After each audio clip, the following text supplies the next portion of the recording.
The Chicago Bulls made a calculated decision last offseason, with Zach Lavine entering a contract year on a below-market deal. They could have given him a raise by renegotiating and extending his contract. Instead, they used their cap flexibility to upgrade the rest of the roster. If you include the 2021 trade deadline, they added Nikola Vucevic, DeMar DeRozan, Lonzo Ball, and Alex Caruso in the span of a few months. If the goal was to build a winner, Lavine would be comfortable waiting to re-sign with the Bulls. The results did end up being mixed though. The Bulls were a stellar regular season team. They held the #1 seed in the Eastern Conference as late of February into the season. Injuries cost them though, and after falling to the #6 spot in the standings, they were waxed 4-1 by the reigning champs Milwaukee Bucks in a gentleman's sweep.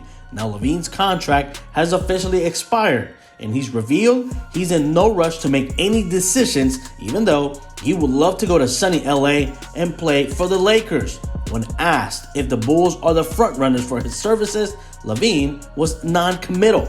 "You guys have been a really soft spot in my heart," he said. "I have to do this as a business decision, as a man, to not just be viewed one way and be like I'm automatically coming back or I'm automatically leaving."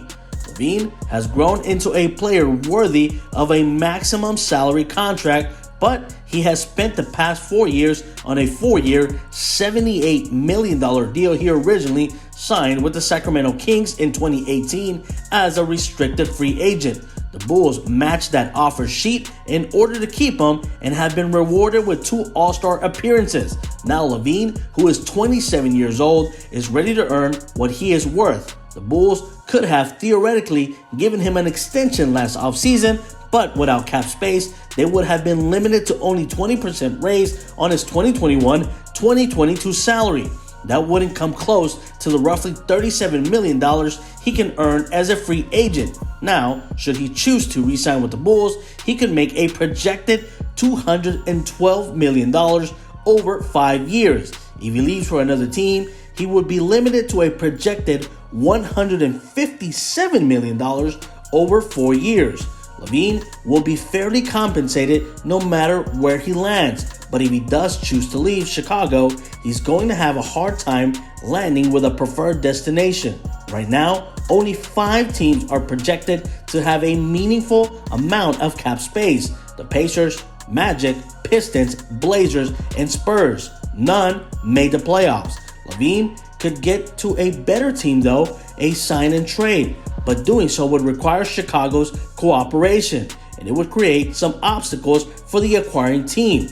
When a team acquires a player through a sign and trade, it is a hard cap at the luxury tax apron. That figure is typically around $6 million above the tax line. That would make it virtually impossible for Lavine to force his way back to his college town of Los Angeles, as both the Lakers and Clippers will struggle mightily to get below the hard cap. No matter what happens, Zachary Lavine will find a way to pull his way to the city of Los Angeles. He played college ball at UCLA, and his dream is to play for the Los Angeles Lakers and its bright lights.